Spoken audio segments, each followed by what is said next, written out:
신약성경 누가복음 22장 14절부터 23절에 있는 말씀 함께 읽겠습니다.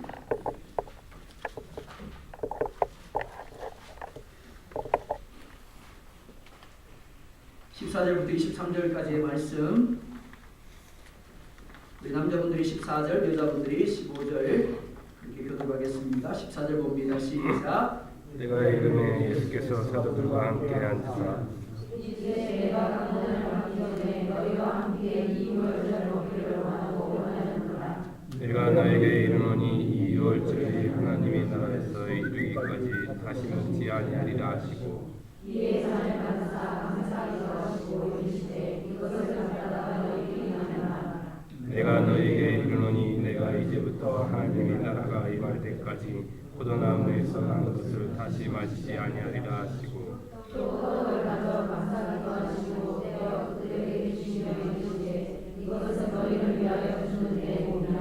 너희가 이를 행하여 나를 기념하라 하시고 저녁 먹음의 잔도 그와 같이 하여 이르시되 이 잔을 이로 세우는 새 언약이니 곧 너희를 위하여 붓는 것이라.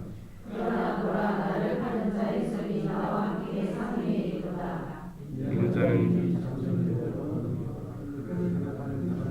하가 있으리로다 하시니 그들이 서서 때 우리 중에서 이 일을 행할 자가 누구일까 하더라. 아멘. 제목 같이 읽어보겠습니다. 시작.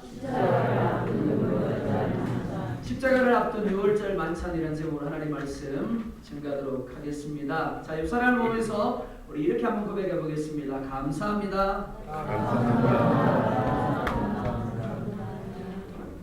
한 번 더 고백할까요? 당신 꼴 보기 싫은 거 아시죠? 왜 안 하세요? 자, 제가 여러분들에게 시킨 이유가 있습니다. 조금 이따 그 이유를 말씀드릴게요. 하루살이와 개구리의 가장 큰 차이가 무엇일까요? 내일이 있느냐 없느냐 일 것입니다. 하루살이는 일반적으로 하루만 산다라고 알려져 있습니다. 물론 그렇지는 않습니다. 어쨌든 간에 하루살이는 내일이 없기에 오늘이 전부입니다. 그러다 보니까 오늘에 집착하는 삶을 살 수밖에 없습니다. 하지만 개구리는 내일이 있기 때문에 오늘만을 위한 날이 아니라 내일을 위한 시간으로 활용할 수 있습니다. 영적인 부분에서도 동일합니다. 영적인 하루살이, 즉 현재 삶이 전부라고 생각하는 사람들은 하루살이처럼 어떻게 해요? 오늘이라는 날에 집착할 수밖에 없습니다. 오늘을 전부로 여길 수밖에 없습니다. 그러나 내일 즉 또 다른 세계를 인정하는 사람은 현대적인 삶을 단지 오늘을 위한 시간으로만이 아니라 다음을 위한 시간으로 활용할 겁니다. 예수님의 삶은 내일을 위한 삶이었습니다. 특별히 자신의 내일을 위한 삶이 아니라 하나님께서 자신을 통하여 구원하고자 예정한 우리들을 위한 내일의 삶을 사셨습니다. 스스로 어린 양이 되심으로 죄로 인하여 죽음 가운데 던져진 이들에게 생명의 내일을 주시기를 원하셨습니다. 죄로 인하여 하나님과의 관계가 단절되고 그로 인하여 불행과 고통 가운데 던져진 우리들을 향하여 회복을 주시기를 원하셨고 축복의 내일을 주시기를 원하신 겁니다. 이를 위해서 사람의 몸으로 세상에 오셨습니다. 그리고 스스로 어린 양이 되셔서 십자가로 나아가신 겁니다. 오늘 본문 14절을 보면 때가 이르렀다라는 말씀으로 시작을 하고 있습니다. 택함받은 이들을 죽음과 불행의 자리에서 이끌어내기 위해서 필연적으로 예수님은 고난의 자리를 가셔야 됐습니다. 바로 그 시작이 종려주일입니다. 영광을 받으시기 위해서 예루살렘에 들어가신 것이 아닙니다. 고난을 받고 멸시와 조롱을 받고 십자가 위에서 자기 자신을 죽음의 제물로 내어놓기 위해서 들어가신 겁니다. 때가 이르매라는 말씀이 바로 그 부분입니다. 죽을 때가 되었다라는 겁니다. 제물 뗄 때가 되었다라는 겁니다. 고난을 받고 멸시와 조롱을 받을 때가 되었다라는 겁니다. 어느 다큐멘터리에 집에서 기르던 소가 팔려가는 장면을 보여주던 때가 있었습니다. 열심히 반일을 했습니다. 열심히 논일을 했습니다. 그런데 어느 날 주인이 필요에 의해서 이 소를 팔게 되었습니다. 여러분들 같으면 어떻게 했습니까? 여러분들이 소의 입장이라고 한다면 어떻게 하시겠습니까? 장면을 보는데 분명히 섭섭한 마음을, 서운한 마음을 가질 만도 합니다. 반항할 만도 합니다. 그런데 달려가는 순간에도 도살장으로 들어가서 문이 닫히는 그 순간에도 손은 발버둥 치거나 반항하지 않습니다. 그런데 신기한 것은 소의 그 큰 눈에서 눈물이 뚝뚝 떨어지는 겁니다. 주인을 향하여 아무런 반항도 하지 않았지만 단지 그 눈에서 그 주인을 향하여 어떻게 해요? 눈물을 흘리는 겁니다. 예수님도 죄는 없으시나 우리와 똑같은 육신을 가진 사람입니다. 따라서 지금 이 순간이야말로 즉 예수님이 고난을 받아야 되고 멸시와 소름을 받아야 되고 십자가에 죽어야 될 이 순간이야말로 예수님의 생애에 있어서 가장 괴로운 순간이고 가장 고통스러운 순간이었을 겁니다. 그래서 마태복음 26장 38절을 보면 내 마음이 매우 고민하여 죽게 되었다라고 말씀을 합니다. 이러한 상황에서 남을 배려할 수 있을까요? 이런 상황에서 남을 생각할 수 있을까요? 결코 쉬운 일은 아닐 겁니다. 그런데 15절을 보면 이렇게 말씀을 합니다. 우리 15절 같이 보겠습니다. 시작. 이르시되 내가 고난을 받기 전에 너희와 함께 이 유월절을 먹기를 원하고 원하였노라. 아멘. 예수님은 고난 받으시기 전에 제자들과 함께 유월절을 먹기를 어떻게 했다고요? 원하고 원하였다라고 말씀을 합니다. 예수님께서 가장 고통의 순간에 제자들과 더불어 유월절 먹기를 원하고 원하였다라고 말씀하시는 이유가 무엇입니까? 자신의 감정을 돌아보아야 될 때입니다. 자기의 의지를 돌아보아야 할 마땅한 시간에 제자들과 함께 하기를 원하신 이유가 무엇일까요? 이유는 단 한 가지입니다. 제자들로 하여금 내일을 위한 존재가 되게 하시기 위함입니다. 이스라엘이 애굽에서 유월절을 통해서 육신적으로는 구원함을 받았을지 몰라도 그들은 유월절의 참뜻을 이해하지 못했습니다. 단지 어린 양을 잡고 그 피를 문술주의 바람으로 육신적 죽음만 피한 겁니다. 그러다 보니까 몸은 죽음으로부터 구원을 받고 애굽으로부터 자유함을 얻었지만 정작 그들의 마음과 그들의 영혼은 여전히 애굽에 머물고 있었습니다. 그래서 광야에서 40년 동안 뺑뺑이만 돌다가 하나님이 약속하신 가나안 땅에는 들어가 보지도 못하고 광야에서 죽었던 것을 우리는 잘 알고 있습니다. 어찌 보면 당시의 유월절은 불완전한 유월절이라고 할 수 있습니다. 몸은 자유케 했으나 마음과 영혼은 자유하게 하지 못한 부분적인 유월절이라고 할 수 있습니다. 그러나 예수님 자신을 통하여 준비되는 유월절은 과거의 유월절과 다른 것입니다. 신이 주님 자신이 어린 양이 되셔서 십자가를 통해서 피를 흘리심으로 그 피를 믿고 의지하는 자마다 영혼의 자유함을 얻게 하시고 하나님이 예비하신 영적 가나안에 들어가는 축복을 누리게 하시는 겁니다. 하지만 그렇게 되기 위하여 먼저 과거 이스라엘 백성들과 같이 오늘에 매여 사는 삶이 아니라 내일을 위한 삶을 결단해야 되는 겁니다. 바로 그것을 위해서 주님은 자신의 때가 이른 줄 알고 제자들을 준비시키기 위하여 불러 모으신 겁니다. 예수님의 고난과 죽으심의 의미와 역사적인 뜻이 무엇인가를 그들 가운데 깨닫게 하심으로 제자들로 하여금 눈에 보이는 예수님의 고난과 죽음이 아닌 그로 인한 하나님의 역사를 보고 누리는 삶을 사는 이들이 되기를 원하신 것입니다. 그래서 16절을 보면 이렇게 말씀을 합니다. 내가 너희에게 이르노니 이 유월절이 하나님의 나라에서 이루기까지 다시 먹지 아니하리라 하시고, 자, 두 가지 유월절을 이야기하고 있습니다. 지금 지키는 유월절, 또 하나는요 하늘나라에서 지키는 유월절을 이야기하고 있습니다. 하나님의 나라에서 다시 유월절을 행하게 될 것이다 라고 말씀을 합니다. 결국 예수님의 고난, 예수님의 죽음은 하나님 나라에서 유월절을 위한 또 다른 유월절이 될 것을 말씀하고 있는 겁니다. 이 땅에서의 불완전한 유월절을 자신의 고난과 자신의 죽음을 통해서 완성할 것이고 마감할 것이다 라고 말씀하고 있는 겁니다. 하늘나라에서 지키게 될 그 유월절을 위하여 스스로 어린 양이 되셔서 유월절을 준비하고 계신 겁니다. 따라서 주님은 십자가의 고난과 죽음을 앞에 두고도 조금 더 자기 연민에 빠지거나 슬퍼할 이유가 없는 겁니다. 왜요? 오늘의 유월절이 없이는 하늘의 유월절이 완성될 수 없기 때문에 그렇습니다. 오늘을 생각한다면 자기 연민에 빠져야 맞습니다. 슬퍼해야 맞습니다. 하지만 아니에요. 오늘이 있어야만 내일의 하늘나라의 유월절이 이루어질 수 있는 겁니다. 주님은 오늘을 위한 삶이 아니라 내일의 하늘나라의 유월절을 위하여 기꺼이 십자가의 고난과 죽음의 자리로 나아가신 겁니다. 그래서 본문 17절을 보면 이렇게 말씀을 합니다. 이에 잔을 받으사 뭐 하시고요? 이에 잔을 받으사 원망으로 기도하시고 불평으로 기도하시고 그렇게 말씀하지 않습니다. 잔을 받았는데 감사하셨대요. 잔이 뭔데요? 예수님의 피예요. 또 19절에 이렇게 말씀을 합니다. 또 떡을 가져서 뭐 하시고요? 감사 기도하셨대요. 떡이 뭔데요? 자기 몸이 못 박히고 자기 몸이 찢어질 것을 이야기하는 겁니다. 그런데 그것을 생각하시면서 뭐 하셨다고요? 감사 기도하셨대요.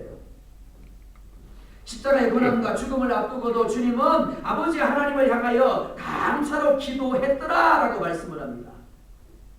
어떻게 주님이 죽음을 앞둔 상황에서 감사할 수 있었을까요?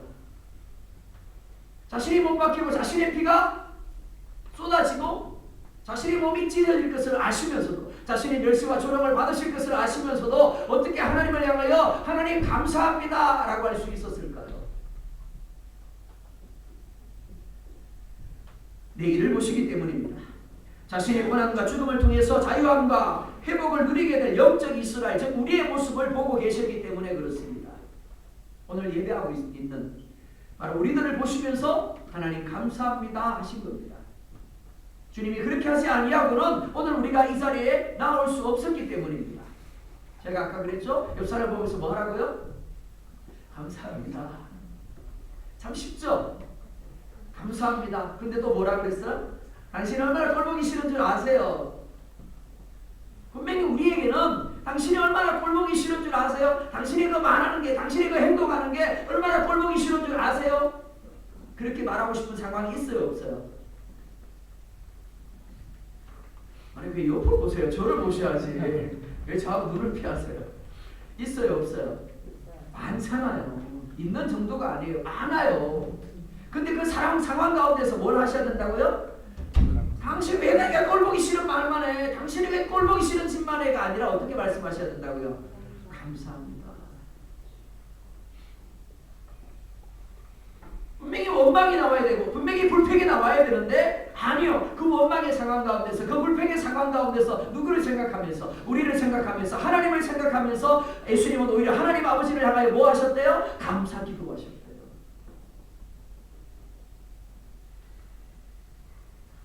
그래서 주님은 십자가에서도 아버지여 저들의 죄를 사하여 주옵소서 저들은 저들이 하는 것을 알지 못합니다 라고 기도하시면서 끝까지 누구를 생각하셨대요? 우리를 생각하시고 가장 힘든 고통의 순간에 가장 아픔의 그 순간에도 엘리 엘리 라마 사박다니 하나님이 어찌하여 나를 버리십니까? 라고 말하는 그 순간에도 하나님 저 아들이요 하나님 저 딸이요 불쌍히 해주세요. 자기가 뭔 말하는지 몰라요. 자기가 지금 어떤 행동하고 있는지 몰라요. 용서해 주세요. 예수님이 감사로 기도하신 이유가 바로 여기에 있습니다. 특별히 19절을 보면 이렇게 말씀을 합니다. 19절 같이 보겠습니다. 시작. 떡을 가져 감사하기도 하시고 떼어 그들에게 주시며 이르시되 이것은 너희를 위하여 준 내 몸이라 너희가 이를 위하여 나를 기념하라 하시고. 아멘. 이사야 53장 5절을 보면 이렇게 말씀을 합니다. 그가 찔림은 우리의 허물을 인하며 그가 상함은 우리의 죄악을 인함이라. 그가 징계를 받음으로 우리가 평화를 누리고 그가 채찍에 맞음으로 우리가 나음을 입었도다. 자, 반복되는 단어가 있죠? 아니 그가 누구 건가요? 저건 아닌 것 같아요. 자, 반복되는 단어가 있죠. 그가 뭔가요? 그가와 우리. 그가 우리요. 예수님이 왜 몸이 찔렸다고요? 자, 여러분들 입술로 고백하셔야 돼요. 예수님이 왜 몸이 찔리셨어요? 우리의 허물. 그렇죠? 내 허물 때문입니다. 예수님의 몸이 왜 상하셨죠? 그렇죠? 왜 예수님이 스스로 징계를 받아서 저주의 자리로 내려가셨어요? 평화. 그렇죠? 예수님이 왜 채찍이 맞으셨습니까? 우리는 자, 주어는 예수님입니다. 예수님이 맞았어요. 예수님이 내려가셨어. 예수님이 채찍에 맞았죠. 예수님이 저주를 받으셨어요. 근데 그게 누구 거라고 이야기합니까? 내 거예요. 내 거예요. 예수님이 참으신 이유, 예수님이 감사한 이유가 바로 이거였습니다. 이것을 주님은 떡을 떼므로 기념하라라고 말씀을 합니다. 기억하라라고 말씀합니다. 왜 주님이 징계를 받았지? 왜 주님이 찔림을 받았지? 왜 주님이 채찍에 받았지? 당연한 거야. 이사야는 그렇게 말씀하고 있습니다. 우리는 당연히 그가 그렇게 당한 거야 라고 생각한다고. 아니요. 근데 하나님 뭐라 말씀합니까? 예수님이 자기 죄 때문에 그런 게 아니에요. 자기 허물 때문에 그런 게 아니에요. 우리의 죄 때문에 그렇답니다. 우리의 허물 때문이에요. 우리를 치유하고 우리를 낫게 하시기 위해서 그렇게 하셨대요. 그걸 기억하라는 겁니다. 그게 뭐라고요? 성찬식이에요. 단순히 잔을 받고 단순히 떡을 받는 게 아닙니다. 왜 주님이 징계를 받았는지, 왜 찔림을 받았는지, 왜 채찍에 맞으셔야 했는가를 기억합니다. 질문해 보겠습니다. 여러분은 왜 주님이 징계를 받고 찔림을 받고 채찍에 맞으셔야 했는가를 기억하고 계십니까?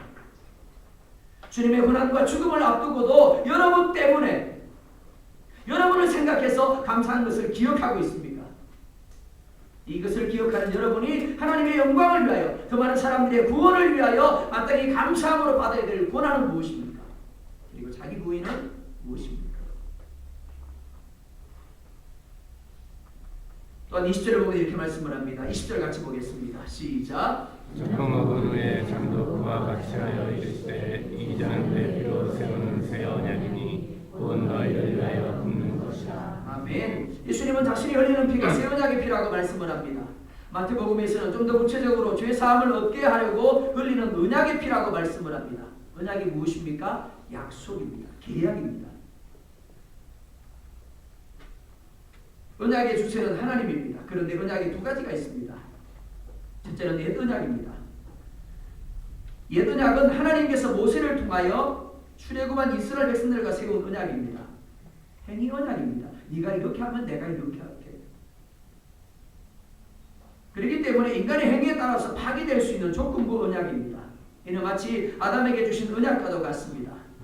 이 언약은 선악과를 먹는 날에는 정령 죽지만 그렇지 않으면 산다라는 말씀입니다.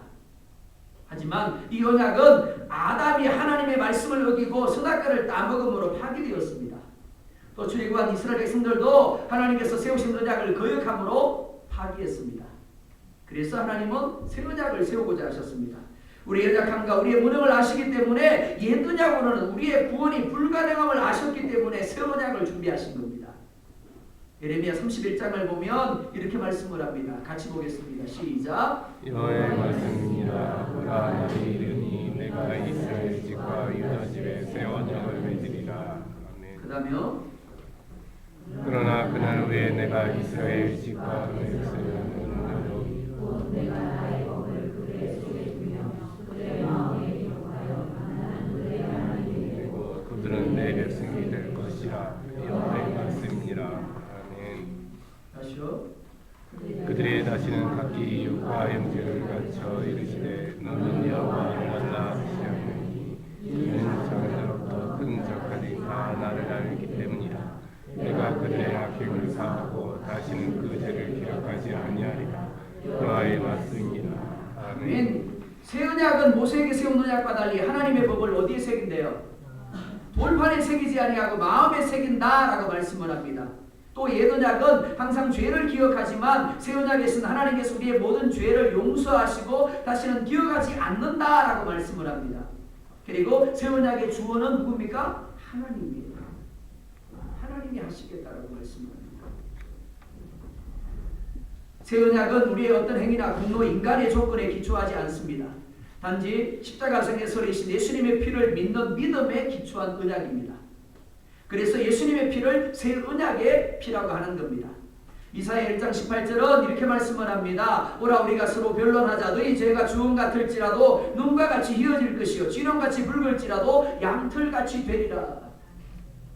우리의 죄가 아무리 많아도 우리의 죄가 아무리 커도 용서받지 못할 죄가 없다라고 이야기합니다. 예수님의 피로 모두 어떻게 해요? 깨끗하게 할 것이다 라고 말씀을 합니다. 단지 깨끗하게 하는 정도가 아닙니다. 하나님이 어느 날 기억하시고 아무개 권사 아무개 집사 너 그때 무슨 죄 지었지? 아니요.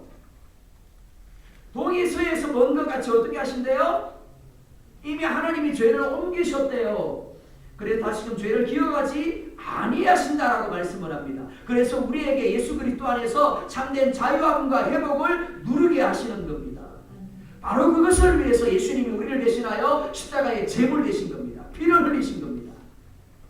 히브리서 9장 22절을 말씀합니다. 피 흘림이 없은즉 죄의 사함이 없느니라.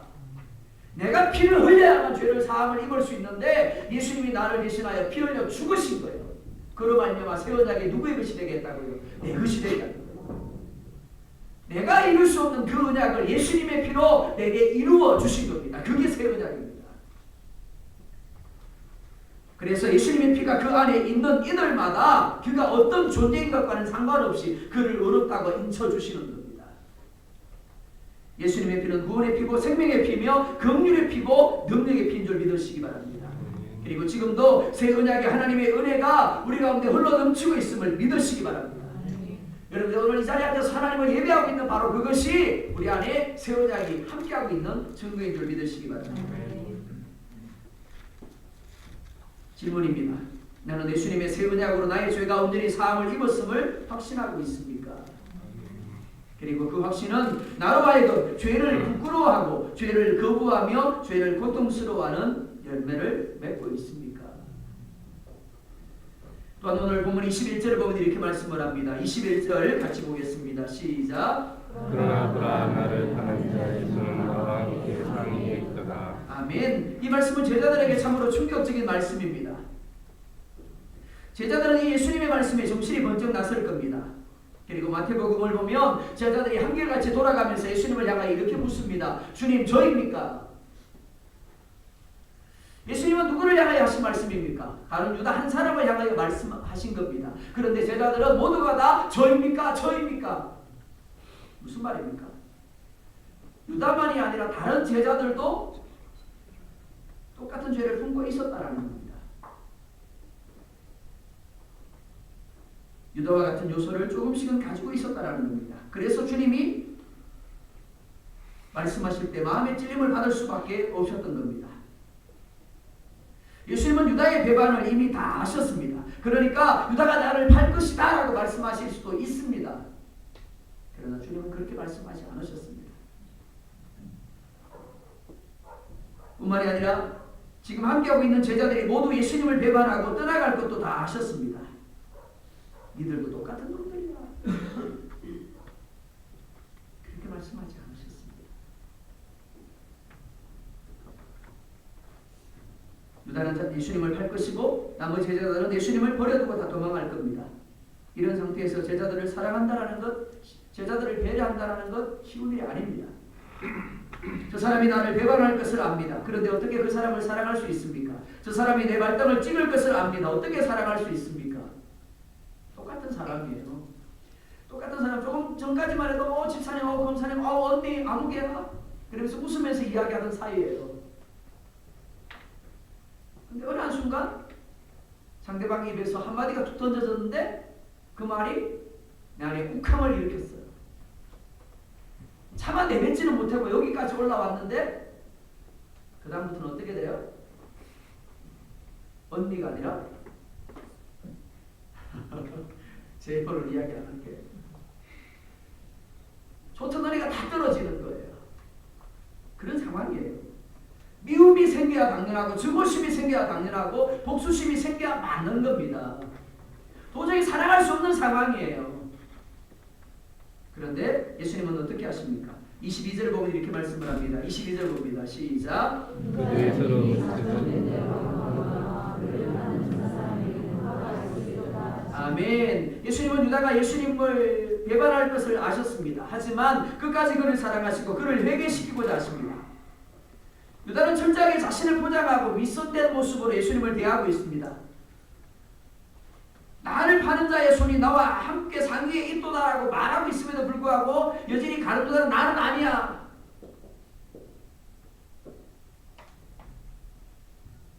저 권사면 몰라도, 저 집사면 몰라도 나는 아니야 라는 표정으로 예수님 앞에 앉아 있습니다.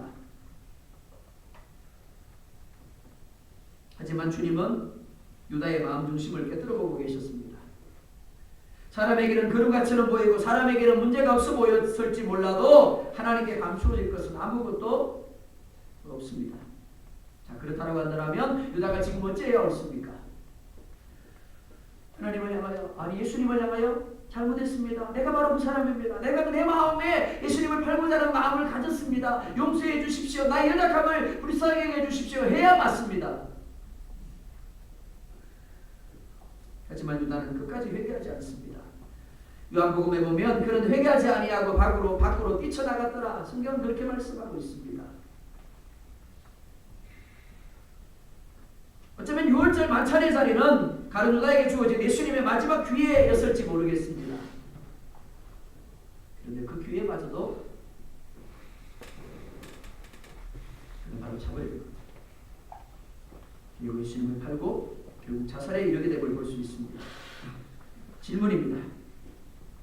유다처럼 주님은 나를 위하여 자기 몸을 내어주고 자기 피를 흘리기 위하여 유월절을 준비하셨는데 나는 나의 생각, 나의 뜻, 나의 감정 때문에 주님을 팔 계획을 세우고 있지는 않습니까? 주님이 모든 것을 아시면서도 회개할 기회를 주심에도 불구하고 철저하게 포장된 모습으로 스스로를 죄인으로 고백하기를 거부하며 스스로 화해 자리로 나아가고 있지는 않습니까? 오늘 주님께 내어놓으며 회개해야 될 내 욕심, 내 생각, 내 자존심, 내 감정은 무엇입니까? 주님이 유다가 팔 것을 알면서도 끝까지 참고 기회를 주셨던 것처럼 오늘 내가 주님의 마음으로 손을 내밀고 다시금 함께할 기회를 주어야 할 사람은 누구입니까? 성찬 예배입니다. 성찬식은 기억하는 날입니다. 기억하는 시간입니다. 무엇을요? 그럼에도 불구하고 감사하며 자기의 몸과 자기 피를 우리를 위해 내어주신 주님을 기억하는 날입니다. 그리고 우리도 그 주님께 우리 자신을 내어드리는 시간입니다. 가늠 자가 되지 않기를 원합니다.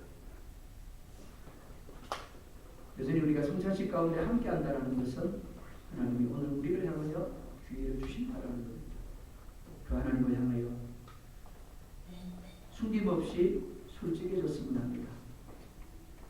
우리를 위하여 십자가의 고난과 죽음을 감사함으로 받아들이셨던 주님을 생각하면서 나도 나의 마음과 몸을 주님 앞에 드립니다.